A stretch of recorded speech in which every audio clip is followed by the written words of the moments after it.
그러면 이제 5-6 개월이 지난 시점, 그러면은 대략 한 9월 10 월경이 되는 거잖아요.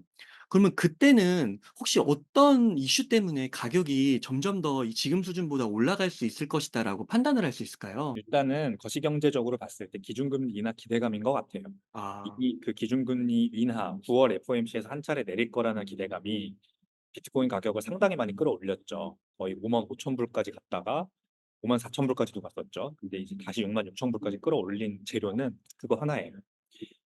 근데 한 차례 기준금리 인하 기대감이고, 이게 이제 더 양적완화 기조가 세질 거다. 기준금리 인하의 속도가 가팔라질 거라는 기대감이 결국 올해 말까지 발생할 수 있는 가장 큰 호재인 것 같아요. 생각해 보시면 지난 15년 동안의 비트코인 역사에서 기준금리가 올랐던 적은 한 번도 없었어요. 음. 물론 단기간 올린 적도 있죠. 2019년에 연준이 기준금리 인상했었습니다. 근데 바로 내렸죠. 왜냐면은 그러니까 경기가 좀 많이 안 좋아졌었거든요. 그런 정도의 어떤 단기간 기준금리 인상을 빼면은 2022년처럼 0에서 5.5%까지 빅스텝, 자이언트 스텝 밟으면서 기준금리를 이렇게 올린 적은 없었어요. 그러니까 처음 비트코인이 겪는 거시경제 환경입니다, 지금. 근데 그 기준금리 인상의 어떤 급격한 기준금리 인상이 가져온 엄청 타이트한 이 유동성 환경이 2022년부터 23년, 2024년까지 지금 3년째 이어지고 있는데, 이게 이제 본격적으로 완화되는 그 국면이잖아요. 이거는 비트코인이 또 처음 겪는 현상이기 때문에, 자, 많이 완화되지도 않았는데 다시 66,000 불까지 왔어요. 어. 많이 완화되면, 예상보다 많이 완화되면, 그러면은 가격 상승이 굉장히 크게 어. 발생할 수 있죠. 어 이제 앞으로 제로 금리로 다시 갈 거냐 안 갈 거냐가 결국 초기의 관심사잖아요. 근데 많이 못 간다, 이제 못 갈 거다라는 의견도 굉장히 지배적이거든요. 이 인플레이션이 3% 언저리까지 오긴 했지만 여전히 2% 위에 있고 다시 올라갈 수도 있는데 과연 그렇게 되겠느냐. 게다가 이제 트럼프 2기가 집권하면, 트럼프는 고율 관세를 매기고 그다음에 내수는 이 세금을 깎아주면서 진작시키겠다고 하는 거잖아요. 그러면은 이게 인플레이션에 엄청난 상방 압력으로 작용할 거라는 인식도 굉장히 커요. 근데 연준이 기준금리 인하를 해줄 거냐, 오히려 인상하지 않겠느냐라는 시각도 있거든요. 네. 그러니까 좀 약간 좀 상반된 시각이 존재를 하는 거죠. 근데 이제 우리가 원하는 대로, 제가 이제 거시경제 분석할 때 많이 이제 말씀드리는데, 그런 거랑 상관없이 미국의 경기 침체를 좀 세게 겪을 수 있기 때문에, 그러면은 연준은 무조건 기준금리 인하 해줘야 된다. 그렇기 때문에 비트코인 같은 위험 자산에는 굉장히 크게 호재로 작용할 거다라는 얘기를 많이 드리죠. 음. 그렇기 때문에 이제 연말에는 좀 그런 환경이 기대가 되는 겁니다. 아. 또 그런 거 있었잖아요. 지금 기관들이 비트코인 ETF를 통과됐다고 해도 바로 들어올 수 있는 게 아니라 그 자금이 한 2 분기나 3 분기, 뭐 영업하시는 분들 교육도 시켜야 되고, 뭐 기관 내에서 또 의사결정을 거쳐간 걸리는 절대적인 시간이 뭐 몇 개월 걸리고 이런 게 있어서 한 3 분기나 4 분기, 아니면 뭐 2025 년부터 큰 자금의 돈이 유입될 것이다, 이런 것도 있었잖아요. 앞으로 그런 일들이 더 벌어질 거라고 보시나요? 기관들의 비트코인 ETF 진입은 아주 점진적으로 천천히 계속해서 늘어날 거예요. 네. 그러니까 갑자기 들어오는 거는 절대 아닐 거고요. gradually then suddenly라는 말을 꼭 기억하셨으면 좋겠습니다. 어. 천천히 그러다 갑자기. 오. 기관들의 관심은, 여러분 주변에 금융권에서 재직하시는 분들하고 한번 얘기를 해 보시면 돼요. 아마 한 분씩은 다 계실 거 아니에요. 여의도 증권가에서 일하시는 분들이 있을 건데, 그분들한테 "비트코인 어떻게 생각해?"라고 물어보면은 그분들의 대답이 바로 ETF에 대한 관심이라고 보시면 됩니다. 그거는 미국도 똑같아요. 제 주변에도 여의도 증권가에서 일하시는 분들 많지만, 비트코인에 대해서 이렇게 진지하게 생각하시거나 저희처럼 공부를 하시거나 뭐 그런 사람은 많이 없을 거예요. 그냥 뭔지는 알고 뭐 관심 정도는 있을 수 있는데, '그래 나도 좀 그런 공부는 한번 해 봐야 될 것 같아.' 이렇게 생각하시는데, 그래도 진지하게 생각하시는 분들은 거의 없어요. 그게 미국도 마찬가지예요. 그래서 ETF가 나왔고 이제 블랙록 같은 최대 자산운용사가 자신의 펀드에, 자사의 펀드에 자기가 낸 ETF를 담고 그러고 있긴 하지만, 대부분의 이 자산 관리사들, 파이낸셜 어드바이저들은 비트코인을 자신의 고객 포트폴리오에 담는 거는 아주 조심스럽게 접근을 하는 중이에요.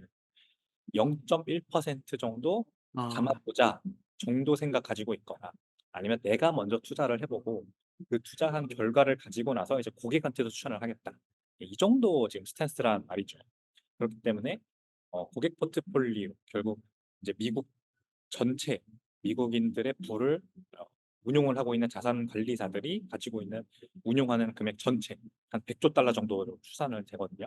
100조 달러에 한 1%라도 넘어오려면 상당한 시간이 걸릴 거로 생각이 들고 그게 3% 5% 이렇게까지 늘어나려면 더 오랜 시간이 걸릴 아. 거거든요.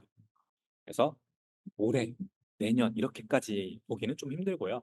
천천히 늘어나다가 한 3 년, 5년 지나면은 한 1% 정도 이제 비트코인이 고객 포트폴리오 100조 달러의 1% 정도 담기지 않을까. 요렇게 저는 생각을 하는 게 이성적이지 않을까 생각을 합니다. 어.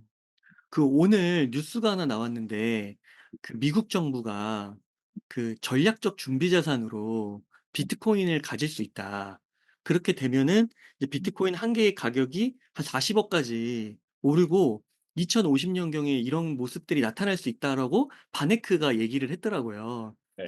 전략적 준비 자산으로 삼는다는 거 요런 가능성도 있을까요? 가능성이 있죠. 상당히 가능성 크다고 생각합니다. 어. 저는 임계점이 넘어서 한 50% 이상 가능성을 가지고 있다고 생각하는데 일단 로버트 케네디 주니어라고 하는 지금 이제 무소속이시죠. 케네디가의 유명한 네, 지금 대통령 후보. 그분은 당선 가능성이 없긴 하지만 수요일에 인터뷰를 하셨더라고요.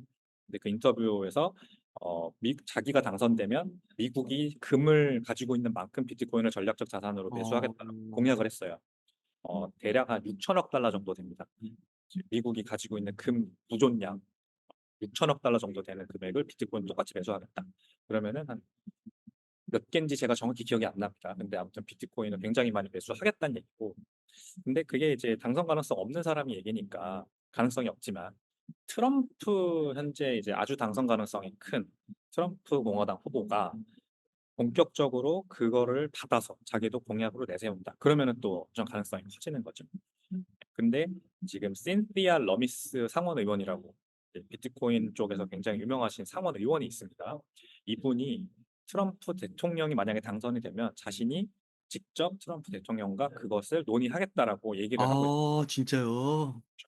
그리고 비백 라마스와미라고 하는 트럼프 대통령 후보에게 비트코인에 대해서 많은 부분을 전수해 줬다고 예상이 되는 그 원래는 공화당 후보였던 분 있잖아요. 그분도 이제 비트코인 전략적 자산 얘기를 합니다. 그러니까 이제 트럼프 측근들이라고 할 수 있는 이런 분들이 다 비트코인을 전략적 자산으로 가져가야 한다고 얘기를 하기 때문에 트럼프 대통령도 만약에 당선이 된다면은 가져가지 않을까 그 공약을 그렇게 기대를 하는 것이죠. 네, 그래서 한 절반의 가능성은 지금 이미 있는 상태다. 이렇게 저는 보는 게 맞다고 봐요. 만약에 전략적 준비 자산이 되면 진짜 그 가격은 폭등을 할 수도 있겠네요. 비트코인의 어떤 위상이 상당히 높아지는 거기 때문에 이제 또 기관의 관심, 그다음에 이제 글로벌 머니, 글로벌 트렌드, 글로벌 스마트 머니들의 무브의 어떤 종착지로서 비트코인이 또 들어올 수가 있겠죠. 전략적 준비 자산이라는 거는 어떤 정부가 굉장히 많은 양의 비트코인을 이제 쟁여놓고 계속해서 그 수량을 늘려나갈 수도 있는 거기 때문에 매수 수요도 단기적으로 봤을 때 발생을 할 거고 그것보다도 더 중요한 거는 위상이죠, 위상. 비트코인이 가지는 위상이 높아지는 거라 이제 글로벌 연기금들이나 기관 투자자들, 스마트 머니, 그러니까 부자들 한마디로 말하면 부자들이 진지하게 비트코인을 다시 고민해 보게 되는 계기가 되는 거예요. 음. 그러면은 이제 아무래도 훨씬 더 가격이 많이 올라갈 그런 요소는 되죠. 그 로버트 케네디 주니어에 의하면은 금하고 동일한 양 그리고 금하고 비교를 하는 거 보니까 비트코인이 진짜 이제 금에 준하는 그 정도의 이제 가치가 자산으로서 매겨질 수 있다라고 뭐 그 성장 가능성을 보고 있다라고 말할 수도 있는 걸까요? 그렇죠. 어. 지금은 전략적 자산이고 왜 그러냐면 이제 러시아 우크라이나 전쟁 사태가 터졌을 때만 해도 볼 수 있듯이 음. 러시아를 미국 정부가 러시아가 가지고 있는 미국 국채를 다 동결시켰어요. 아. 근데 미국 국채는 대표적인 플라이 투 퀄리티라고 합니다. 최고의 안전 자산. 어떤 유사시가 발생했을 때 가장 최후의 궁극적으로 돈이 이제 흘러 들어가서 그 가치가 깨지지 않는 거를 우리가 플라이 투 퀄리티라고 하죠. 그래서 실리콘밸리 은행이 망했을 때도 2023년에 그 미국 은행주들이 폭락을 하고 그 돈이 다 어디로 갔냐? 미국 국채로 갔어요.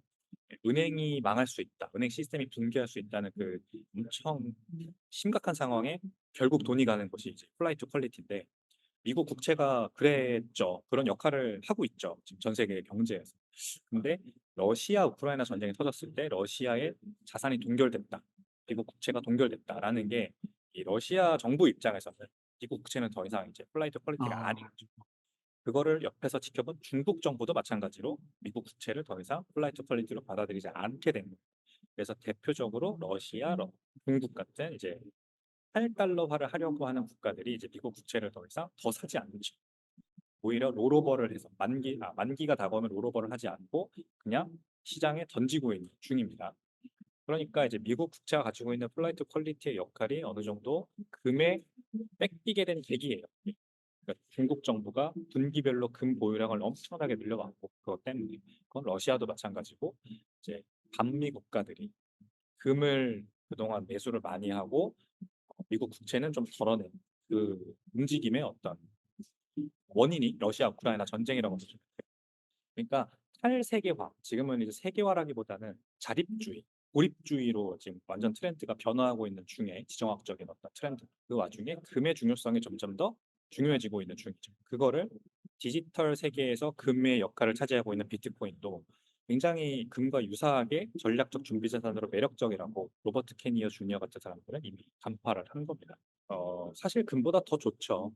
금은 옮기기가 굉장히 힘들고 예를 들어서 독일 정부가 프랑스에 있던 자신의 금을 본국으로 가져갈 때 몇백억 원을 써서 가져갔어요. 몇 조 달러, 몇 조 원 수준의 금을 가져가는 굉장히 중요한 프로세스였기 때문에 보디가들도 굉장히 많이 필요했어요. 보안 장치도 굉장히 필요했어. 근데 그렇게 불편하게 옮겨야만 하고 돈도 많이 드는데 비트코인은 사실 그런 게 없잖아요. 그래서 굉장히 금보다 더 효율적이고 그러면서도 굉장히 더 안전하고 여러 가지 장점들이 있기 때문에 정부 입장에서도 전략적 준비 자산으로 가져가는 너무나도 합당하고 말이 되는 거예요. 그래서 비트코인, 금과 마찬가지다. 이렇게 생각하시면 됩니다.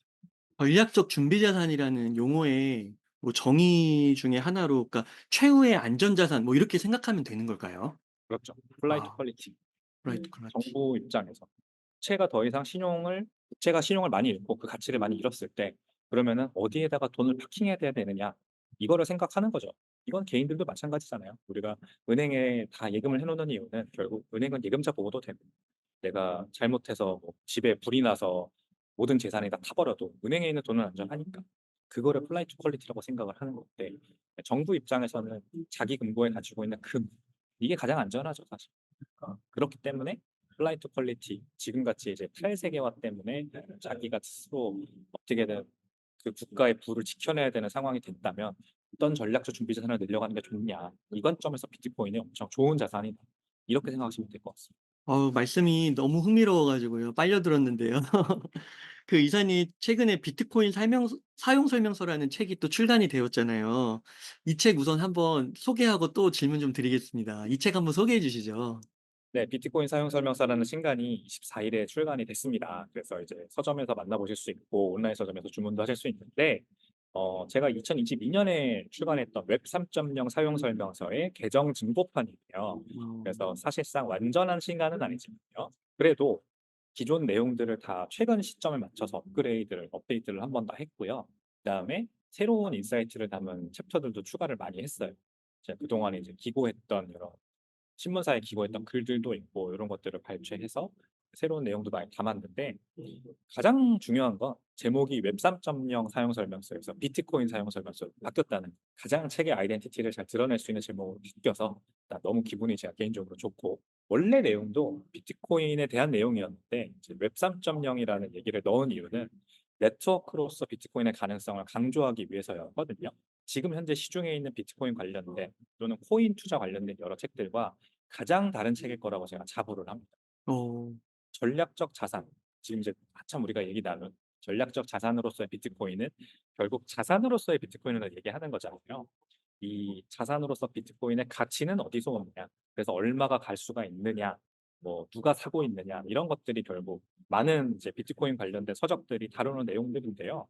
제가 비트코인을 바라보는 관점은 좀 달라요. 네트워크로서의 비트코인. 즉 인터넷 같은 이 프로토콜로서의 빅데이터를 이제 저는 더 중요하게 생각을 합니다. 그래서 구분해서 보자.